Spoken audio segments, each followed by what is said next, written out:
ظاہر دو پہلو میں اس کے، ایک پہلو ہے جس پر وزیر اعظم بات کر رہے ہیں کہ فیٹف کا معاملہ تھا یہ، اس پر میں بعد میں آؤں گا، مگر جو سیاسی پہلو ہے 227 آپ کے تھے، 217 حکومت کے پاس تھے، ان کے 17 کم آئے 200، آپ کے 37 کم آئے، ایک بڑی سیاسی شکست ہے. آپ نمبرز آپ کے پاس تھے مگر آپ اسمبلی میں نہیں دکھا پائے، اور یہ پہلی دفعہ نہیں ہوا، اپوزیشن کے ساتھ بار بار یہ ہوتا ہے. دیکھیں بہت سے لوگوں کی مجبوریاں ہوتی ہیں، اور آپ یہ بھی دیکھیں کہ یہ جو جوائنٹ سیٹنگ تھی اس کا اعلان کل رات کو 10 بجے کیا گیا. تو یہ جان بوجھ کر ایک ٹیکٹک تھا کہ ان کو معلوم تھا کہ بہت سے لوگ کچھ ملک سے باہر ہیں، کچھ علاج کروا رہے ہیں. ایک ہماری خاتون جو ہے ان کو آج ہارٹ اٹیک ہوا تھا، وہ بھی اسپتال سے پہنچ گئی، لیکن بہت سے لوگ جو دوسرے شہروں میں سے نہیں پہنچ سکے. بہرحال بات اس کی نہیں ہے، بات یہ ہے کہ آج جو شک اور شبہ پیدا ہو گیا ہے سارے پروسیس کے بارے میں، اور آپ یقین کریں کہ ہماری کاؤنٹ جو تھی وہ 190 اور 187 کی تھی. یہ ہماری انفیشیل سمجھیں جو بھی سمجھیں، جو ہم نے کاؤنٹ کیا ہاؤس کے اندر تو 3 ووٹ اپوزیشن کے زیادہ تھے. اور جو تمام رویہ اس کے بعد اسپیکر کا رہا وہ بھی اس بات کو سپورٹ کرتا ہے کہ حکومت آج بالکل بوکھلائی ہوئی تھی، اور انہوں نے کوئی رولز کی پرواہ نہیں کی، پارلیمانی روایات کی پرواہ نہیں کی، اور ایک دوست دھاندلی سے آج پورے ہاؤس کو چلایا. حکومت کیسے گھبرائی ہوئی تھی؟ وزیر اعظم نے جو تقریر کی ہے وہ ایک وکٹری سپیچ کے طور پر نظر آئی ہے. اب شہباز شریف صاحب بعد میں کہہ رہے ہیں کہ جی ہم اسپیکر کے حوالے سے، اسپیکر نے ریڈ لائن کراس کر دی ہے، ہمیں کوئی فیصلہ کرنا پڑے گا. آپ نے چیئرمین سینٹ کے لیے فیصلہ کیا تھا، 65 تھے آپ کے سینیٹر، 47 تھے دوسری طرف، اور آپ لوگوں کو پھر بھی شکست ہو گئی. یہ آپ کی شکست ہے، وزیر اعظم تو وکٹری سپیچ کر رہے تھے. دیکھیں کی جنگ ہوتی ہے، اس میں آدمی عددی برتری کے ساتھ بھی ہار جاتا ہے. آج حکومت میں یہ کیفیت ہے، ان کو اپنے حقیقت کا پتہ ہے، اور آج جو شکست ہوئی ہے وہ جمہوریت کی شکست ہے، وہ پارلیمان کی شکست ہے. آج جمہوری روایات تباہ کی گئی، آج پارلیمان کی روایات کو پامال کیا گیا، آج کوئی جمہوری قدریں سامنے نہیں رکھی گئی. تو بل تو یہ اس سٹنگ کی ضرورت ہی نہیں تھی. 11 بل اس سے پہلے پاس ہو چکے تھے، یہ 3 بل بھی 2 میں کوئی مسئلہ ہی نہیں تھا.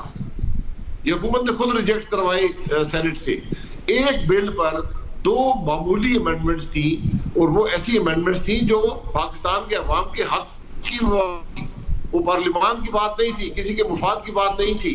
تو حکومت تو ان معمولی معاملات پر جو اب عوام کو بھگتنا پڑے گا، جو آج امینڈمنٹ عملہ میں کی گئی ہے، اس کے بعد پاکستان کے کوئی کاروباری شخص نیب کی پہنچ سے باہر نہیں ہے.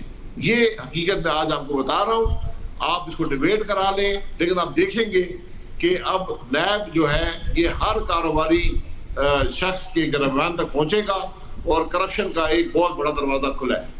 ویسے یہ بات آپ کر رہے تھے ان بل کی مخالفت میں، مگر وزیر اعظم نے جو آج تقریر کی ہے انہوں نے اپنے اتحادیوں کو مبارکباد دی کہ وہ پاکستان کے ساتھ کھڑے ہوئے. اپوزیشن لیڈرز پر تنقید کی کہ مجھے کنفرم ہو گئے میرے خیالات کہ پاکستان اور ان کے مفادات الگ الگ ہیں. ایف ای ٹی ایف میں پاکستان بلیک لسٹ میں جاتا، روپیہ گرتا، معیشت تباہ ہوتی، مہنگائی ہوتی، غربت بڑھ جاتی، کیونکہ ان پر منی لانڈرنگ کے حوالے سے سوال ہو رہا تھا، اس لیے کر رہے تھے. دیکھیں میں ایک شخص وزیر اعظم ہوں اور ایسی گھٹیا بات کرے گی تو زیب نہیں دیتی. میں نے بتایا نا حقیقت بڑی مختلف ہے. آج بھی جو آپ منی لانڈرنگ ایکٹ کی امینڈمنٹ کو دیکھ لیں، اس پر 20 سے زیادہ ہماری امینڈمنٹ منظور ہوئی ہیں. صرف 2 معمولی امینڈمنٹ رہتی تھیں جو پاکستان کے عوام کے حق کی بات تھی، اس کا کوئی فیٹر سے تعلق نہیں ہے. ہم نے کہا کہ اگر آپ نیب کو، جہاں پر جو انویسٹیگیٹنگ ایجنسی ہے عاملہ کے اندر اینٹی منی لانڈرنگ ایکٹ میں جو پہلے سے موجود ہے، اس کو نکال دیں.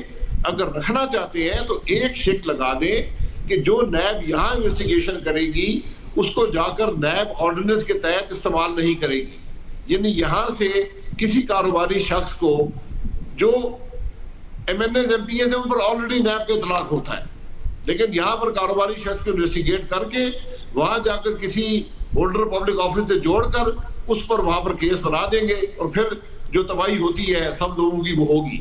دوسری بات بڑی ہی واضح تھی کہ آپ اس وقت جو اینٹی منی لانڈرنگ ایکٹ ہے اس کے تحت آپ گرفتاری کورٹ کی اجازت سے کرتے ہیں. اب حکومت کا خیال تھا کہ کورٹ کی اجازت سے بغیر کیا جائے، یعنی کاگنیزیبل بنا دیا جائے. ہم نے کہا چلے آپ کو ضرورت ہے آپ یہ بھی کر لیں، لیکن ایک بات ہم نے لکھی، ہم نے کہا کہ 24 گھنٹے میں جس شخص کو گرفتار کریں گے اس کو ان رائٹنگ دیں گے تو وہ گرفتار کیوں کیا گیا. ان دو معمولی باتوں پر جو اس قانون کو ایک کالا قانون بننے سے بچاتی تھی, آج یہ جوائنٹ سیٹنگ کرائی گئی. تو عمران خان صاحب کو اس کالے قانون کی فتح مبارک ہو, ان کے اتحادیوں کو بھی ہو, کیونکہ کل بھگتیں گے یہ سارے, اور بھگتیں گے اس ملک کی عوام جن پر کالے قوانین کا اطلاق ہوتا ہے. یہ کالے قانون ماضی میں بھی بنے ہیں, ہم نے بارہا حکومت کو سمجھایا, اور آپ یقین کریں کہ 7 قوانین میں جو امینڈمنٹ ہم نے کی ہیں, آپ ان قوانین کی پہلی شکل دیکھ لیں اور ہمارے امینڈمنٹ کے بعد ان کی شکل دیکھ لیں, اور آج کس منہ سے وزیر اعظم کہتا ہے کہ اپوزیشن نے پاکستان کا ساتھ نہیں دیا. پاکستان کا ساتھ تو اپوزیشن نے دیا. یہ تو وہ وزیر اعظم ہے جو یہ بل لے کر آیا تھا کہ پاکستان کی کیبنٹ کے اختیارات جو ہیں وہ دنیا میں کسی شخص کو دے دیے جائیں. یہ ہم نے اسے لکھوایا کہ جناب وزیر اعظم صاحب یہ اس میں ایک امینڈمنٹ کریں اور اس میں لکھیں کہ اگر آپ نے اختیارات دینے ہیں تو کسی پاکستانی ادارے کو یا کسی پاکستانی شخصیت کو دیں گے. یہ باتیں وہ بھول جاتے ہیں. پھر یہ ایک ایکٹ لے کر آئے اکنامک ٹیررزم کا, جس کے بعد آپ یقین کریں پاکستان میں کوئی آدمی محفوظ نہ رہتا. 180 دن کے لیے آپ پاکستان کے کسی شہری کو پکڑ کر اس ملک سے غائب کر دیتے اور کوئی پوچھنے والا نہیں تھا. یہ قوانین نیب کی آڑ میں لائے گئے, اور ہم نے جب اس کو روکا اس بل کو تو پھر کہنے لگے جی یہ فیٹف کا حصہ نہیں ہے. ہم نے ہر موقع پر کہا آپ بتائیں فیٹف کی ریکوائرمنٹ کیا ہے, ہم آپ سے آگے بڑھ کر اس کو اپروو کروائیں گے, اور کروایا. لیکن آج اگر وزیر اعظم ملک کا اٹھ کر اسمبلی میں غلط بیانی کرے, جھوٹ بولے, اس کا میں ذمہ وار نہیں ہوں. حقیقت بڑی مختلف ہے. آج 14 بل پاس ہوئے ہیں, اس میں 13 پر کوئی مسئلہ نہیں تھا, ان کی امینڈمنٹس ہوئی. آپ منی جو میوچل لیگل کا جو بل تھا اس کو آپ کبھی ضرور پڑھیں, جو حکومت لے کر آئی تھی اور جو ہماری امینڈمنٹ کے ساتھ پاس ہوا, اس میں پاکستان کے مفاد کا سودا تھا. کوئی آپ کا شہری فورن جو گورنمنٹس ہیں ان کے اختیارات سے محفوظ نہیں تھا اس بل کے اندر. ہم نے اس کو محفوظ کروایا. کل وہ پاکستان کے کسی شہری کو دوسرے ملک مانگ لیتا اور کہتا جناب یہ آدمی جو ہے یہ ہمارے قانون کے مطابق اس نے جرم کیا, آپ اس کو ہمارے حوالے کر دیں. یہ بل لے کر آئے تھے. مگر ابھی صاحب سیاست میں آپٹکس کی اور اس بات کی کہ بیانیہ بنانے میں کون کامیاب ہوتا ہے بڑی اہمیت ہوتی ہے. آپٹکس یہ ہے کہ حکومت یہ کہہ رہی ہے عددی اکثریت ان کے پاس زیادہ تھی, کامیاب ہم ہوئے ہیں. بیانیہ وزیر اعظم یہ بنا رہے ہیں کہ یہ کرپٹ ہیں اور ان کو پاکستان کے مفاد سے زیادہ اپنا مفاد عزیز ہے. تو کون بیانیہ بنانے میں کامیاب ہو رہا ہے؟ آپٹکس کس کے ساتھ جا رہے ہیں آج کے بعد؟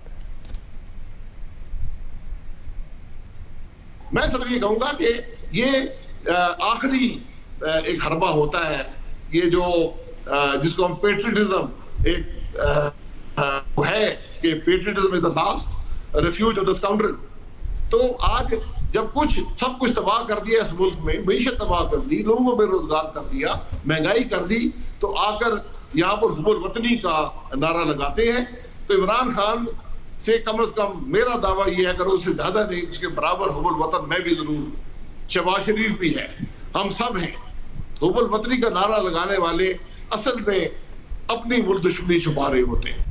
اور بھائی صاحب عوام کو کیا میسج گیا ہے کہ اس اپوزیشن کے بس کی کوئی بات نہیں ہے, ان کے پاس جب عددی اکثریت ہوتی ہے یہ جب کچھ نہیں کر پاتے تو مارچ میں تو سینٹ میں حکومت کی پوزیشن حکومت اور اتحادیوں کی اور بہتر ہو جائے گی. تو پھر آپ APC کر لیں, سڑکوں پر ایک دفعہ آئے کچھ نہیں کر پائے, پارلیمنٹ میں عددی اکثریت کے باوجود کچھ نہیں کر پائے, آپ کے بس کی کوئی بات نہیں ہے. عوام کو کیا میسج گیا؟